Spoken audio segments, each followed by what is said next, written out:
Hello বন্ধুরা, সকলে কেমন আছেন? সকলে খুবই ভালো আছেন অবশ্যই। আজ মহালয়া, আজ হলো অশুভ শক্তিকে পরাজয় করে শুভ শক্তির জয়। আর পিতৃপক্ষের শেষ, অমাবস্যার শুরুতে দেবীপক্ষের সূচনা। সেই জন্য হলো আজ মহালয়া। আজ মহালয়া দিনটা আমার জন্য খুবই খুবই গুরুত্বপূর্ণ। মহালয়া সকালবেলা এত সুন্দর ওয়েদার। এখন আমরা যাচ্ছি হচ্ছে বাবুঘাটে স্নান করতে গঙ্গায়। এত সুন্দর ওয়েদার, বাইকে করে দেখো বৃষ্টি হয়ে গেছে, খুব সুন্দর ওয়েদার, ঠান্ডা ঠান্ডা। এখন আমি যাচ্ছি হচ্ছে মহালয়া গঙ্গা স্নানে যাচ্ছি। আমরা প্রত্যেক বছর মহালয়া গঙ্গা স্নানে যাই, কিন্তু এবছর করোনা হওয়ার পর থেকে সে বছর বাদ গেছে, কিন্তু তারপর থেকে প্রত্যেক বছরই গঙ্গায় আমরা স্নানে যাই। তাই আজও আমি যাচ্ছি হচ্ছে গঙ্গায় স্নানে। আর আজকের দিনটা আমার জন্য খুবই বিশিষ্ট একটা দিন, কিন্তু সেটা কিছু কারণে আছে, সেটা আমি সব জায়গায় সবকিছু বলতে পারবো না। কিন্তু আজকে মহালয়ার দিনটা আমার জন্য খুবই গুরুত্বপূর্ণ, তাই সকালবেলা চলে যাচ্ছি হচ্ছে গঙ্গা স্নান করতে।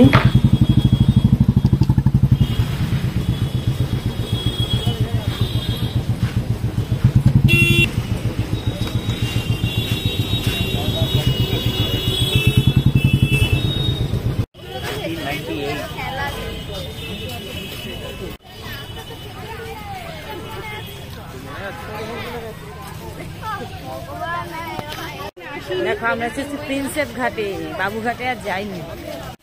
দেখো আমরা চলে এসেছি প্রিন্সেপ ঘাটে, কারণ বাবুঘাটে দেখলাম প্রিন্সেপ ঘাটে একটু ফাঁকা আছে, প্রিন্সেপ ঘাটেই চলে এসেছি। আর প্রিন্সেপ ঘাটও এত ভিড়, কি বলবো। দেখতে দেখতে আমরা তো ঘাটে চলে গেলাম। ঘাটে দেখো কত লোকজন সকলে এসছে, এসে তর্পণ করছে, আর কতজন স্নান করতে এসছে ঘাটে। প্রিন্সেপ ঘাটও এত লোকের ভিড়, দেখলেও ভালো লাগে। আর এত সুন্দর গঙ্গার দৃশ্য দেখলে মনটা যেন শান্ত হয়ে যায়, প্রাকৃতিক দৃশ্য দেখলে না। আর প্রিন্সেপ ঘাটে আমার সব থেকে ভালো লাগে এত সুন্দর সুন্দর গাছ, না গাছগুলো দেখলে যেন সকালবেলা যেন মনটা একেবারে জুড়িয়ে যায়, মনে হয় যেন কিছুক্ষণের জন্য ওখানে চুপ করে বসে থাকি। এত সুন্দর মনোরম পরিবেশ। বসে যান, এখানে লেগেছে আর কি।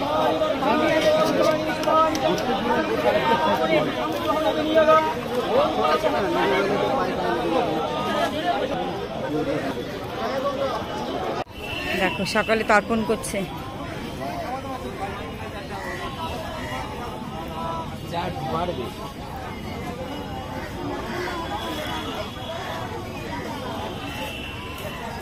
আমার ছেলে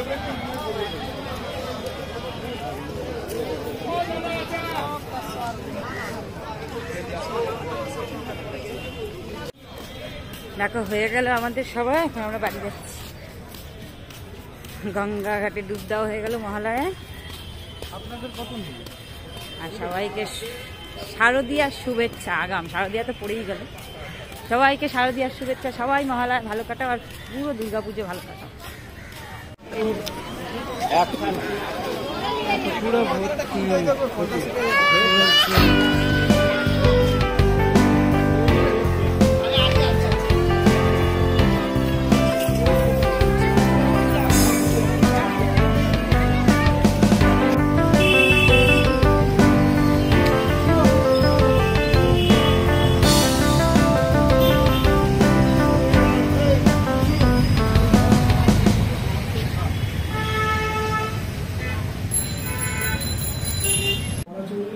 এই তো শোন, এ নাও দুধের শর,